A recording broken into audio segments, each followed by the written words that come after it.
యొక్క అనుదిన ప్రార్థన చేసుకుంటాం. పరమందు ఆశీనుడైన మా ప్రియ పరలోక తండ్రి, పరిశుద్ధుడైన మా దేవ, మీ పరిశుద్ధమైన ఘనమైన ఉన్నతమైన నామమునకు వేలాది వందనాలు, స్తోత్రాలు, స్తుతులు తెలియజేసుకుంటున్నాం.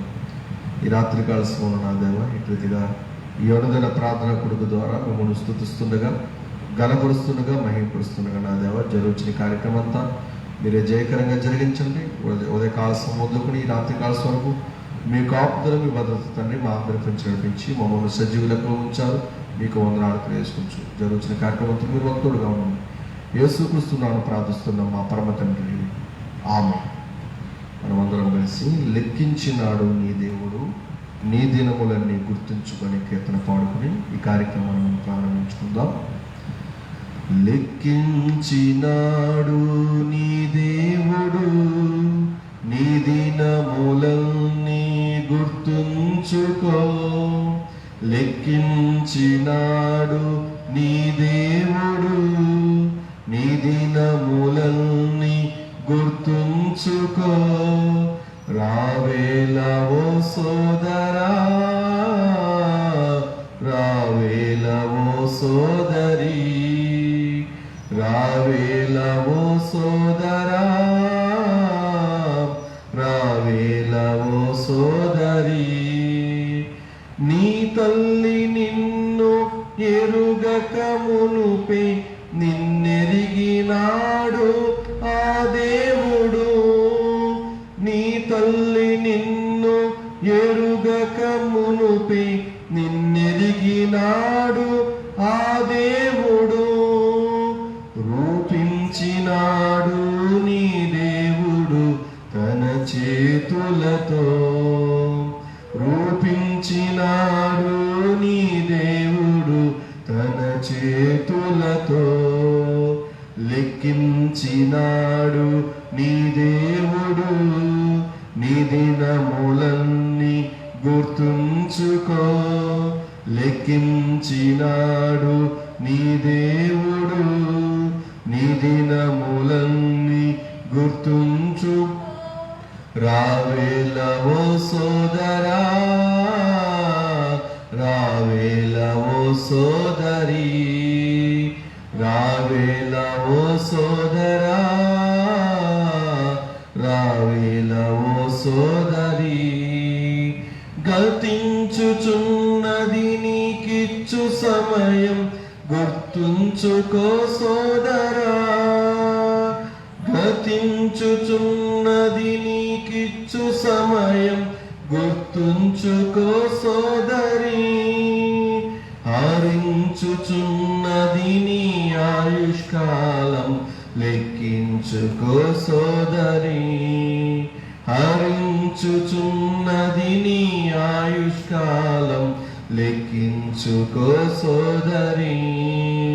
లెక్కించినాడు నీ దేవుడు, నీ దినములన్నీ గుర్తుంచుకో. లెక్కించినాడు నీ దేవుడు, నీ దినములన్నీ గుర్తుంచుకో. రావేల ఓ సోదరా, రావేల ఓ సోదరి, రావేల ఓ సోదరా, రావేల ఓ సోదరి.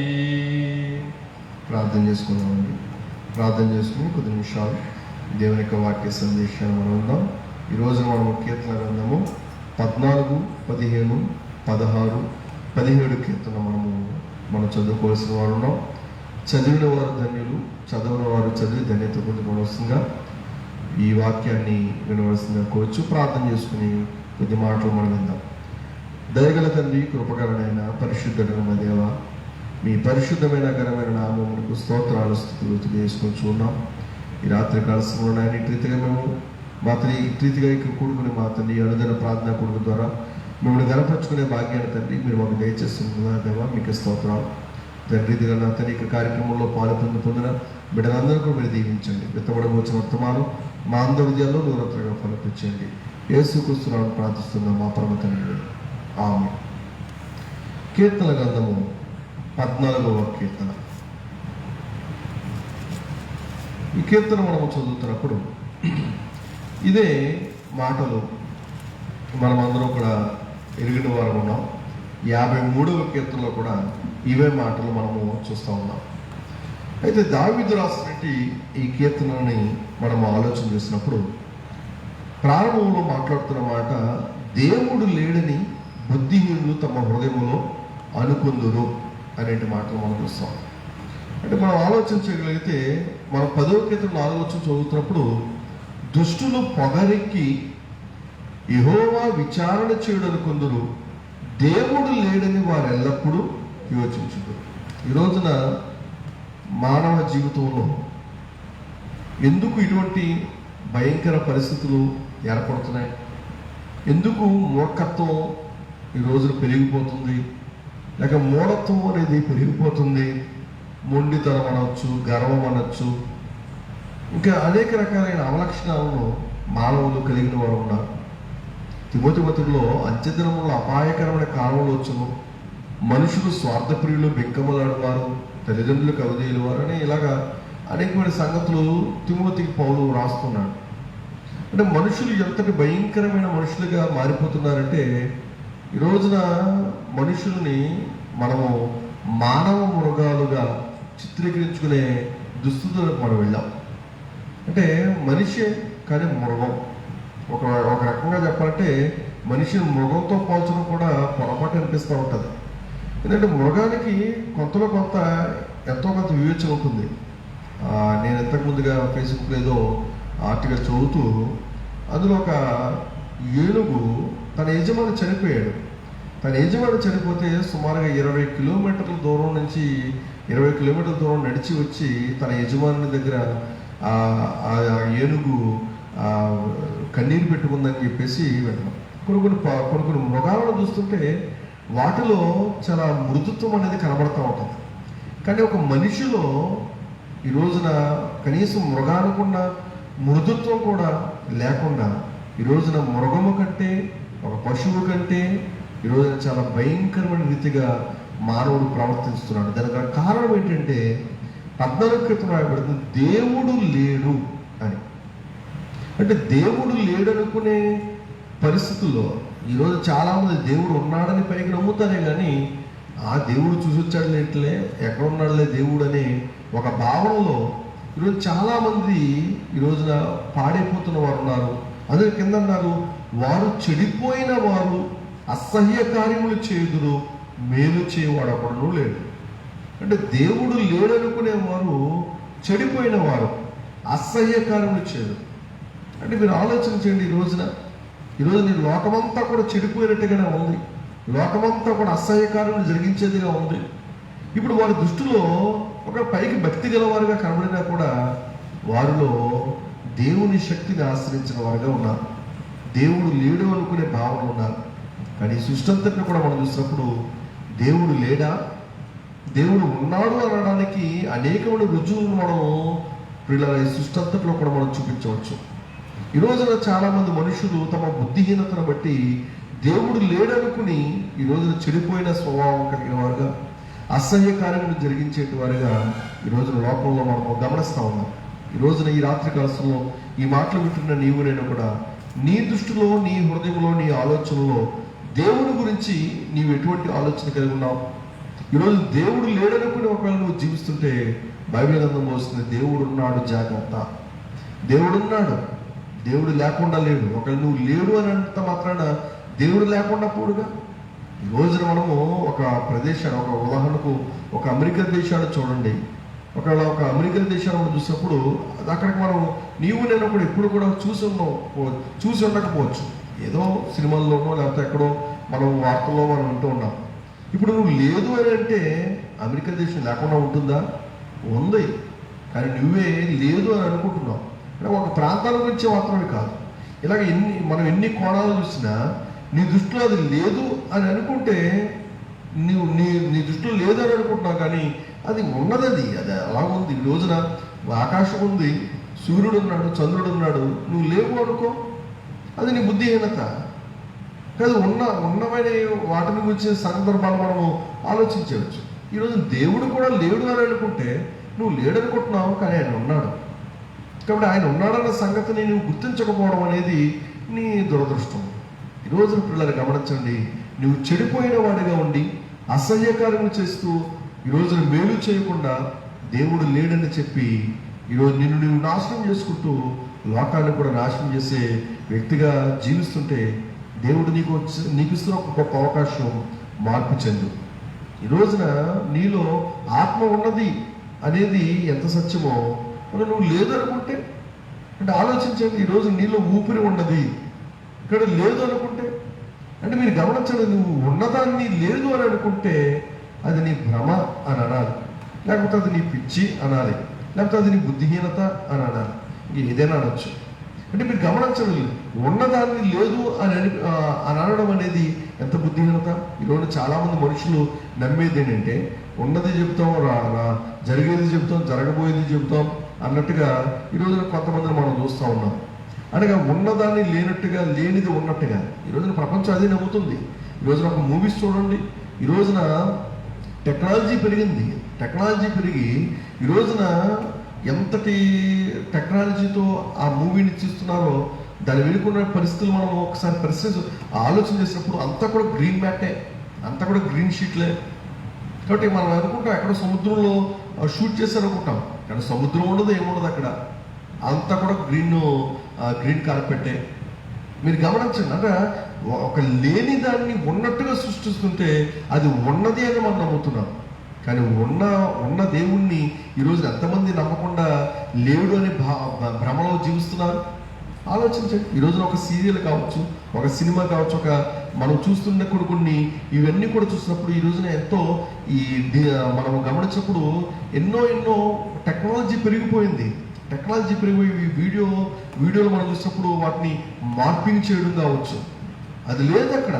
కానీ ఉన్నట్టుగానే దాన్ని సృష్టిస్తున్న పరిజ్ఞానాన్ని ఈరోజు మానవుడు కలిగినాడు, దానినే నమ్ముతున్నాడు, దాన్నే విశ్వసిస్తున్నాడు, అది ఉంది అని అనుకుంటున్నాడు, దానికోసం కోర్టుకు వచ్చి పడుతున్నాడు, దానికోసమే ఈరోజు ఎంతో సమయాన్ని వెచ్చించి పిల్లలు ఈ రోజున మనుషులు తన సమయాన్ని పాడు చేసుకున్నారు. కానీ ఉన్నవాడైన దేవుణ్ణి నమ్మక లేని వాటిని, లేకపోతే భ్రమ కలిగించే వాటిని, దాన్ని ఏమంటారంటే అన్నీ కూడా దాన్ని ఆ పదం నాకు రావట్లేదు, అంటే అంతా కూడా ఏమీ లేని దాన్ని సృష్టించి అంతా కూడా ఎఫెక్ట్స్ అంటారా, అంతా కూడా అవన్నీ కూడా ఎఫెక్ట్స్ అంటారు, విజువల్ ఎఫెక్ట్స్ అంతా కూడా అన్నీ కూడా విజువల్ గ్రాఫిక్స్ అంటారు. ఒక మనం గట్టిగా చెప్పాలంటే గ్రాఫిక్స్. ఈరోజు గ్రాఫిక్స్ నమ్ముతున్నాడు మనిషి, కానీ దేవుణ్ణి మాత్రం నమ్మటంలా. గ్రాఫిక్స్ ఉన్నది లేనట్టుగా చూపిస్తుంటే అదే గొప్పగా భావించి ఇంకా దానికి ఎన్నో ఈ రోజున పిల్లల మనుషుడు రికార్డులు సృష్టించేస్తున్నాడు చూసే విషయంలో. కానీ దేవుడు ఉన్నాడు, ఆ ఉన్న దేవుణ్ణి నువ్వు ఎందుకు నమ్మవు? ఆ ఉన్న దేవుడిని ఎందుకు విశ్వసించవు? దేవుడు ఉన్నాడన్నట్టు రుజువులు ఎన్నో ఉన్నాయి లోకంలో. నీకు కనబడుతున్న సృష్టి అంతా కూడా దేవుడు ఉన్నాడని చెబుతున్నాయి. కాబట్టి దేవుడు లేడని చెప్పడానికి నీవు నేను కూడా ఒకవేళ అనుకో, కానీ దేవుడు మాత్రం ఉన్నాడు. అది 14 కీర్తన అంటున్న మాట 4వ వచనంలో, యెహోవాకు ప్రార్థన చేయక, ఆ పైన 2వ వచనం మనం చూడొచ్చు, వివేకము కలిగి దేవుని వెతకువారు కలరేమో అని యెహోవా ఆకాశం నుండి చూచి నరులను పరిశీలించారు. అంటే దేవుని వెతకువారు కలరేమో అని. ఎవరైనా ఉన్నారా దేవుని వెతికేవారు? ఈ రోజున ఎవరు ఏం వెతుకుతున్నారు? ఈ రోజున ఈ లోకంలో ఉన్న వెండిని వెతుకుతున్నారు, బంగారాన్ని వెతుకుతున్నారు, ఈ లోకంలో ఉన్న సంపదలు వెతుకుతున్నారు, ఈ లోకంలో ఉన్న జ్ఞానాన్ని వెతుకుతున్నారు, కానీ దేవాది దేవుని వెతకలేకపోతున్నారు. వాక్యం బోధిస్తుంది ఈ రోజున, వివేకము కలిగి దేవుని వెతకువారు కలరేమో అని యెహోవా ఆకాశం నుండి చూచి నరులను పరిశీలించారు. ఈ రోజున మనుషులు తృప్తి పడిపోతున్నాడు. మనుషుడు ఏదో చెట్టుకో, ఏదో రాయికో, లేకపోతే ఏదో సృష్టికో పూజ చేసి నేను దేవుడు నమ్ముతున్నాను, దేవుడు అంటే ఇదిగో ఈ చెట్టే, దేవుడు అంటే ఇదిగో ఈ రాయి, లేక దేవుడు అంటే ఇదిగో సూర్యుడే అని చెప్పి ఏదో తన భక్తి జీవితాన్ని కొనసాగిస్తున్నట్టుగా భావిస్తున్నాడు. కానీ నిజమైన దేవుడిని తెలుసుకోవడానికి, నిజమైన దేవుడు నువ్వు వెతికేవాడుగా నీవు నేను మనమంతా కూడా ఉండగలగాలి. ఆ నిజమైన దేవుడు, తండ్రి అయిన దేవుడు అనే విషయాన్ని మనం ఎరిగిన వారు ఉండాలి. ఆ తర్వాత 4వ వచనంలో మాట, యెహోవాకు ప్రార్థన చేయక ఆహారం మింగినట్లు అన్నారు. ఇక్కడ ఒక మాట నేను ఎక్కువగా మా స్థానిక సంఘంలో చెబుతూ ఉంటాను, ఏంటంటే యెహోవాకు ప్రార్థన చేయక ఆహారము మింగినట్లు. ఈ రోజున దేవుడు మనకిచ్చిన, అంటారు కొంతమంది 5 వేళ్ళు నోట్లోకి వెళ్తున్నాయంటే దాని వెనుక ఉన్నది ఎవరు? ఈ 5 వేళ్ళు కూడా మన నోట్లో వెళ్తున్నాయంటే అది ఖచ్చితంగా దేవుని యొక్క కృపే. ఈరోజు నువ్వు కష్టించి పని చేయగలుగుతున్నావు అంటే ఆ బలాన్ని ఇచ్చిన వారు, ఆ ఆరోగ్యాన్ని ఇచ్చిన వారు, శక్తిని ఇచ్చిన వారు అంటే దేవుడే. కాబట్టి ఈరోజు నువ్వు కష్టపడి సంపాదించిన దానితో నువ్వు ఆహారాన్ని సమకూర్చుకోగలుగుతున్నావు అంటే ఆహారాన్ని పుట్టించిన వాడు కూడా దేవుడే, ఆహారాన్ని కలిగింపజేసిన వాడు కూడా దేవుడే, భూమిలో నుండి ఆహారాన్ని మొలిపించిన వాడు దేవుడే. కాబట్టి అటువంటి గొప్ప దేవుడు నీ జీవితంలో నీకు ప్రతి దినము ప్రతి పూట నీకు నీ శరీరానికి కావాల్సిన ఆహారం ఇస్తున్నప్పుడు ఎందుకు నువ్వు దేవునికి కృతజ్ఞతాస్తులు చెల్లించవు? దేవా, నువ్వు నాకు ఇచ్చిన ఆహారం కొరకు వందనాలు దేవా. ఈ ఆహారం నాకు చాలా మంది ఆకలి తలముటిస్తున్నారు, వారికి ఈ ఆహారము వారికి దయచేయి ప్రభా అని నువ్వు ఎందుకు ప్రార్థన చేయవు? దేవా, నువ్వు నాకు ఈ పూట నువ్వు నాకు ఈ ఆహారం ఇచ్చావు, దేవా నువ్వు నాకు ఈ రోజు నాకు ఈ మంచి ఆహారం ఇచ్చావు. అదే కదా తిమోతి పత్రిక అన్నాడు, దేవునికి కృతజ్ఞతాస్తుతులు చెల్లించి పుచ్చుకునేటదా.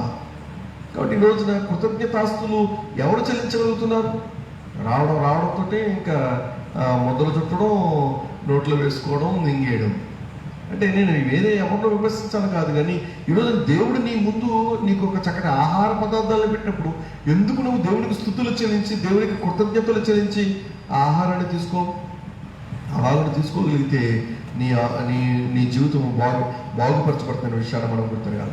ఇక 15వ కీర్తన మనం చూస్తే, 15వ కీర్తన గాడ్ ప్రెజెన్స్ హిజ్ పీపుల్, అనగా దేవుడు తన ప్రజలైన వారిని ఆయన రక్షిస్తాడనే విషయం ప్రధానంగా ఇందులో 15వ కీర్తన మనం చూసినప్పుడు, యెహోవా నీ గుడారములో అతిథిగా ఉండదగిన వాడెవడు, నీ పరిశుద్ధ పర్వతము మీద నివసింపదగిన వాడెవడు అనే మాట మనం చూస్తాం.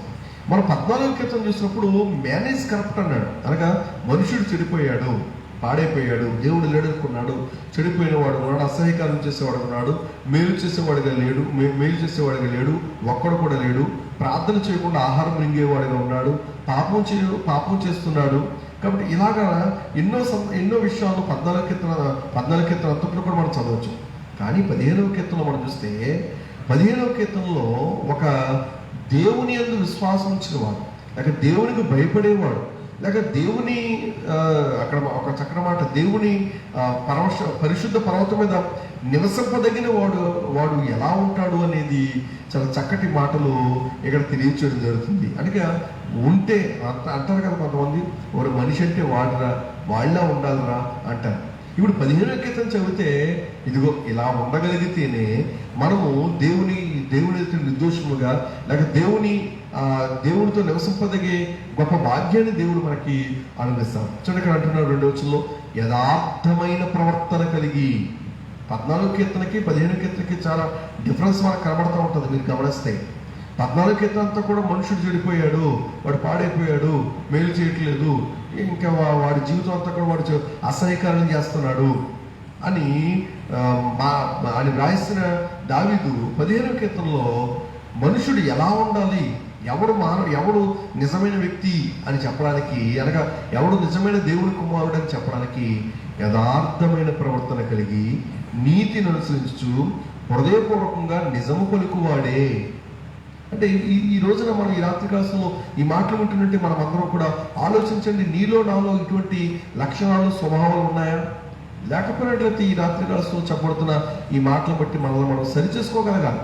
దేవుడు మనకు అందుకనే ఇంకా ఈ భూమి మీద బ్రతికింపజేస్తానంటే, ఈ భూమి మీద మనల్ని జీవింపజేస్తానంటే మనం ఏదో గొప్పవారమని కాదు, లేదా మనం గొప్ప నీతివంతులమని కాదు, లేదా మనం గొప్ప ఏదో పరిశుద్ధులమని కాదు. దేవుడు ఇంకా మనల్ని బ్రతికించింది, ఇంకా మనల్ని దేవుడు ఆయుష్కాలం ఇస్తున్నాడు అంటే మనలో మనము సరి చేసుకోవాల్సినవి అనేకమైన, మన తప్పులు మనం సరి చేసుకోవడానికి, మన తప్పులు మనం దిద్దుకోవడానికి, మారు మనసు పొందడానికి దేవుడు మనకి ఇస్తున్న మరొక అవకాశము. ఈరోజు మనం బ్రతుకున్నామంటే నేను ఆరోగ్యవంతుడిని, నేను బలవంతుడిని, లేకపోతే నేను పరిశుద్ధుడిని, నేను పవిత్రుడిని, లేకపోతే నేను అటువంటి వాడిని ఇటువంటి వాడిని నీ గొప్ప చెప్పుకోవాల్సిన పని లేనే లేదు. కేవలం దేవుడు నీకు ఇచ్చిన ఆయుష్కాలం మార్పు చెందడం కొరకే. నీ కేవలం దేవుడు నీ జీవితంలో మనం ఆలోచనిస్తున్నప్పుడు నీ జీవితాన్ని నువ్వు మార్పు చేసుకోవడానికి దేవుడు ఇచ్చిన మంచి అవకాశం. ఎక్కడ ఉంటున్నమాట, యథార్థమైన ప్రవర్తన కలిగి నీతిని అనుసరించు హృదయపూర్వకంగా నిజం పలుకువాడే. అట్టివాడు నాలుగుతో కొండెమలాడడు, తన చెలికానికి కీడు చేయుడు, తన పొరుగువారి మీద నిందమాపడు, అతని దృష్టికి నీచుడు అసహ్యుడు, అతడు యెహోవా యందు భయభక్తులు గల వారిని సన్మానించును. అతడు ప్రమాణం చేయగా నష్టము కలిగినను మాట తప్పడు. తన ద్రవ్యము వడ్డీకి ఇయ్యడు. నిరపరాధన చెరుపుటకి లంచము పుచ్చుకొనడు. ఈ ప్రకారము చేయువాడు ఎన్నడూ కదల్చబడు.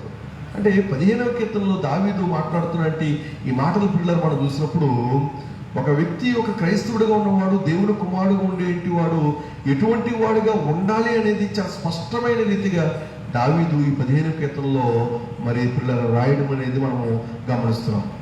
కాబట్టి మరలా మీకు జ్ఞాపకం చేస్తున్నాం. 14వ కీర్తన చదివిన తర్వాత 15వ కీర్తన చదివి 2 కీర్తన మీరు ఒక్కసారి మీరు పక్కన పెట్టుకుని చదివితే అర్థమవుతుంది ఎలా ఉండాలో ఎలా ఉండకూడదు. ఈ రోజున పిల్లలు మన జీవితాన్ని సరి చేసుకోవడానికి ప్రయత్నం చేస్తున్నావా? దేవుడు నీకు ఇచ్చిన అవకాశాన్ని సద్వినియోగం చేసుకుంటున్నావా? సమయమును పోనీయక సద్వినియోగం చేసుకోవచ్చు. అజ్ఞానుల వలె కాక జ్ఞానుల వలె నడుచుకున్నడని వాక్యం బోధిస్తుంది. కాబట్టి ఈ రోజున పిల్లలు మాట్లాడుతున్న మనము మన జీవితం ఎలా ఉన్నది, ఎలా ఉండకూడదని బైబిల్ బోధిస్తుంది. ఎలా ఉండాలి అనేది బైబిల్ బోధిస్తుంది. ఎలా ఉండకూడదో మన 14వ కీర్తనలో మనం చూస్తున్నాం. ఎలా ఉండాలో 15వ కీర్తన మనం చూస్తున్నాం. అంటే ఈ రోజున ఒక వ్యక్తి ఈ లోకంలో జీవిస్తున్న ప్రతి మనుషుడు, ఇది కేవలము క్రైస్తవులకు సంబంధించిందని అనుకోవడం అనేది పొరపాటు. ఈ లోకంలో జీవిస్తున్న ప్రతి మనిషి, నువ్వు ఏ జాతి వాడివైనా, ఏ ప్రాంతం వాడివైనా, ఏ కులానికి చెందినవాడు అయినా, ఏ ప్రాంతానికి ఏ భాషకు చెందినవాడు అని ఎవరైనా సరే ఎలా ఉండాలి ఎలా ఉండకూడదు అనేది ఈ 2 కీర్తనలో చాలా సింపుల్గా మనం నేర్చుకోవచ్చు. 14వ కీర్తన ఎలా ఉండకూడదు, 15వ కీర్తన ఎలా ఉండాలి, చాలా క్లియర్గా మనము ఈ కీర్తన నుంచి మనము సింపుల్గా మనం నేర్చుకోవచ్చు. ఇక 16వ కీర్తన, ఈరోజు ఇంకా మనం చదవాల్సిన అధ్యాయంలో 16వ కీర్తన నుంచి మరికొన్ని ఒక విషయాలు మనం గమనిద్దాం. 16వ కీర్తనలో యేసుక్రీస్తుని గురించి ఒక ప్రవచనాన్ని మనం చూడవచ్చు. 10వ వచనంలో, ఎందుకనగా నీవు నా ఆత్మను పాతాళములో విడిచిపెట్టవు, నీ పరిశుద్ధిని కుళ్ళు పట్టనియ్యవు అనేటి ఒక మాటని యేసుక్రీస్తుని గురించినట్టు ఒక ప్రవచనాన్ని ఈ 16వ కీర్తనలో మనం చూడవచ్చు. అయితే ఇందులో 4వ వచనంలో ఒక మాట ఉంది, యెహోవాను విడిచి వేరొకని అనుసరించి వారికి శ్రమలు విస్తరించును అనే మాట మనం చూస్తాం. 16వ కీర్తనలో రాయబడిన ఈ మాటలు మనం చూసినప్పుడు యెహోవాను విడిచి, ఇంకా దేవుని విడిచితే అక్కడ రాయబడుతున్నమాట, యెహోవాను విడిచి వేరొకని అనుసరించి వారికి శ్రమలు విస్తరించును. ఈ రోజున మన జీవితంలో శ్రమలు విస్తరిస్తున్నాయంటే దానికి గల కారణం ఏంటో, ఒకవేళ నువ్వు దేవుని విడిచిపెడుతున్నావేమో, నిజమైన దేవుని విడిచిపెడుతున్నావేమో, దేవుణ్ణి కాదంటున్నావేమో, అది ఎంత మాత్రం కూడా నీ ఆత్మీయ జీవితానికి మేలుకరం కాదు. చాలామంది 16వ కీర్తన 6వ వచనాన్ని ఎక్కువగా ఉపయోగిస్తుంటారు. ఎక్కువగా మనం పరలోక పిలుపంటాం, లేకపోతే చాలామంది మనము రెస్ట్ ఇన్ పీస్ అనే మాటలు మాట్లాడుతుంటాం.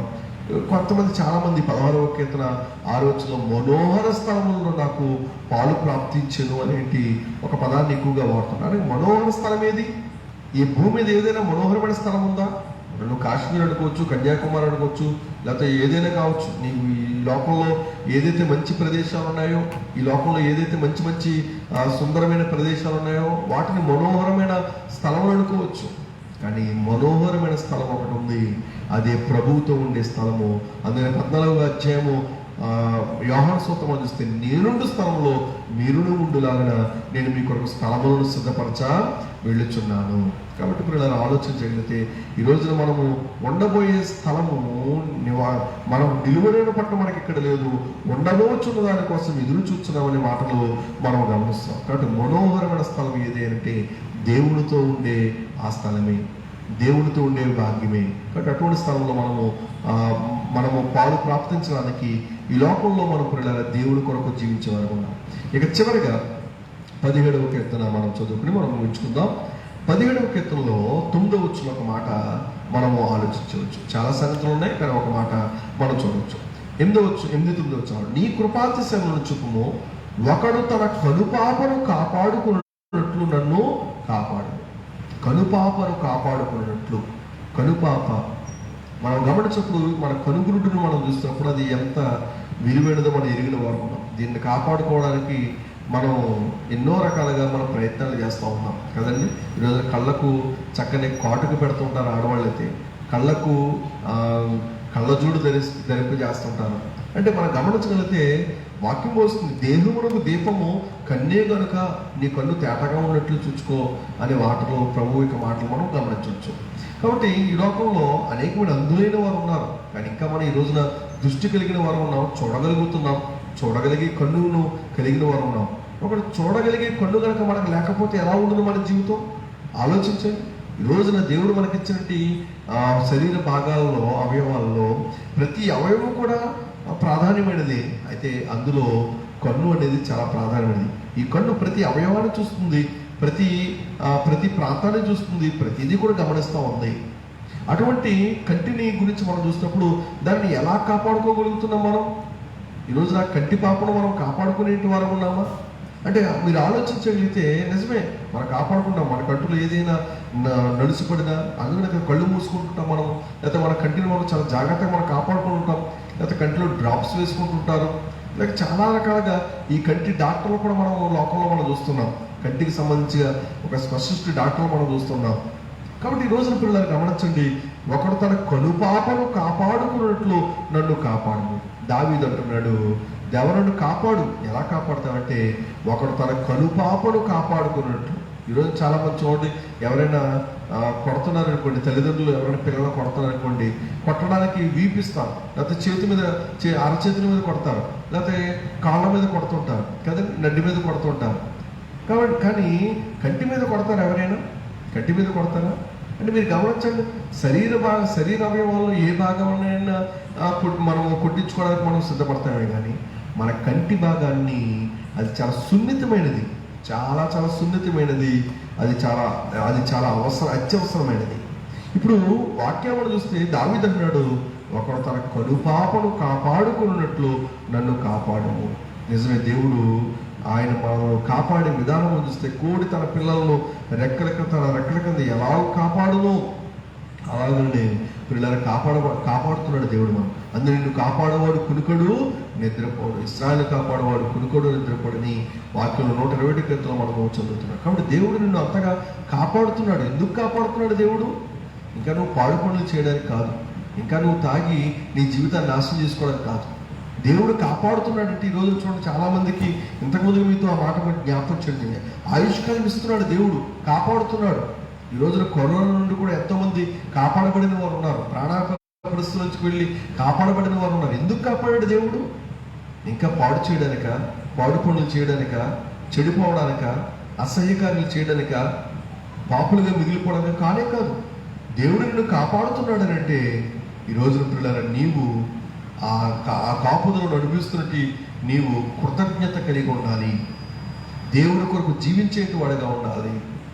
దేవుడిచ్చిన అందుకని కొంతమంది డాక్టర్లు చెప్తూ ఉంటారు, చాలా మంది వైద్యం చేసిన తర్వాత వారు అనేటి ఒక మాట మనం చూసినప్పుడు, నేను చేయాల్సింది చేశాను, ఇక ఆరోగ్యవంతం నీ చేతిలో ఉండదు, నువ్వే దీన్ని కాపాడుకోవాలి, నీ ఆరోగ్యం నీ చేతుల్లోనే, కాబట్టి నువ్వు కాపాడుకోవాలి.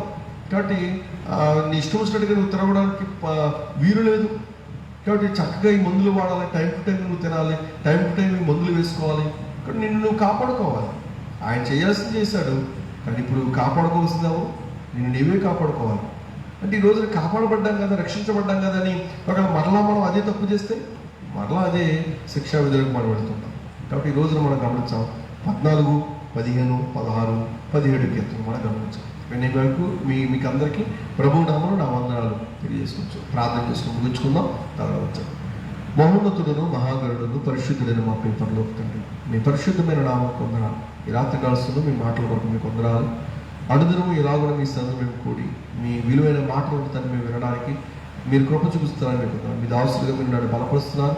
ఈ కార్యం జరిగించడానికి తండ్రి మీరు నాకు ఇస్తున్న కృప కొరకే మాత్రమే మీకు వందనాలు. కూడి వచ్చిన బిడ్డలను మీరు దీవించండి. ఈ కార్యక్రమాన్ని ఈ ఫేస్బుక్ లైవ్లో వీక్షించిన బిడ్డలను, అలాగే మా తండ్రి ఈ మైక్ ద్వారా తమ తమ గృహాల వద్ద ఉంటూ ఈ కార్యక్రమంలో పాల్గొందుతున్న బిడ్డలందరూ కూడా మీరు దీవించండి, ఆశ్రయించండి. ఇదిగో మాత్రం 14 కీర్తనల నుండి మాత్రం మేము విన్నాం మనుషుడు ఎలా ఉండకూడదు అని విన్నాం.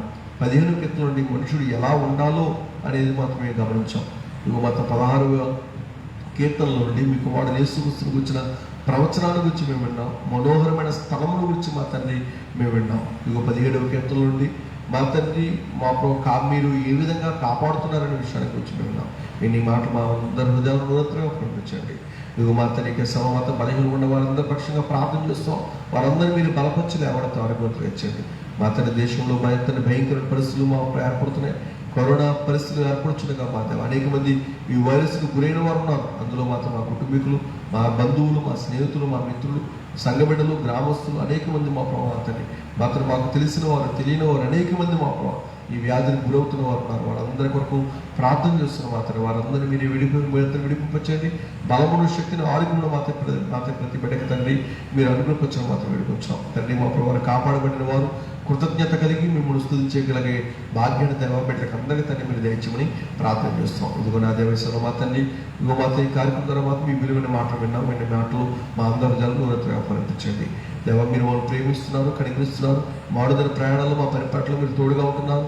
దేవ మా దినవంతులు మీ సాగుతూ మమ్మల్ని నడిపించారు. దేవ మీకు వందనాలు. ఇదిగో మా మాత్రం మీ వాక్య జ్ఞాపకం నింపండి. మీ వాక్యంలో మా జీవితాలు మాత్రం సరిచేసుకోవడానికి సహాయం తెచ్చండి. అపవాది యొక్క తంత్రం ఎరిగిన వారు ఉండి అపవాది యొక్క మా తండ్రి యుక్తులను మాత్రం మా తండ్రి గ్రహించి అపవాదిని ఎదురించుటకు మా మీరు ఇచ్చే సర్వాంగ కవచాన్ని మేము తెలుసుకున్నట్లుగా సహాయం తెచ్చి వీడుకొచ్చాం.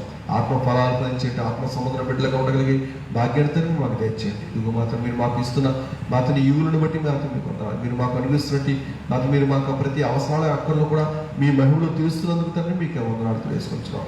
ఈ లోకంలో మాత్రం జీవిస్తున్న మేమందరూ కూడా మా తండ్రి మాత్రం పరలోక రాజ్యానికి మనోహరమైన స్థలంలోనికి మేము ప్రవేశించడానికి తండ్రి మేము సిద్ధపడినట్లుగా అటువంటి సిద్ధపాటు కలిగిన జీవితాన్ని తండ్రి మేము కలిగి ఉన్నట్లుగా సహాయం తెచ్చి అబద్ధమైన బోధలతో తిరిగిపోకుండా సత్యమైన బోధలు స్థిరంగా ఉండగలిగే భాగ్యాన్ని తండ్రి మాకు దయచండి.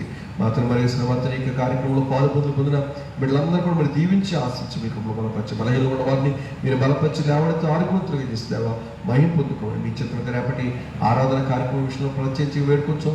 ప్రతి కుటుంబము కూడా మాత్రం సంగముగా కూడి ఆరాధించుకుని వారి గృహాలలో తండ్రి వారి మిమ్మల్ని ఆత్మతోనూ సత్యముతోనూ ఆరాధించుకునే కుటుంబాలుగా ఆరాధించుకునే గృహాలుగా ఉండగలిగే ధన్యత మా తండ్రి ప్రతి కుటుంబానికి ప్రతి గృహానికి తండ్రి మీరు అడుగులోకి వచ్చాక ప్రార్థన చేస్తాం. వెనక నుంచి మాత్రం మీ చిత్రం త్వరలోనే ఈ భయంకర వైరస్ నుంచి మాత్రం మేమందరూ విడుదల పొంది మేమందరం కూడా సమాజంగా కూడుకునే భాగ్యాన్ని దేవా మీరు మాకు దయచేయమని ప్రార్థన చేస్తాం. అక్కడికి వచ్చి మీకు బలపరచండి, సహాయం తెచ్చండి. యేసుక్రీస్తునామమున ప్రార్థిస్తున్నాం మా పరమ తండ్రి, ఆమేన్.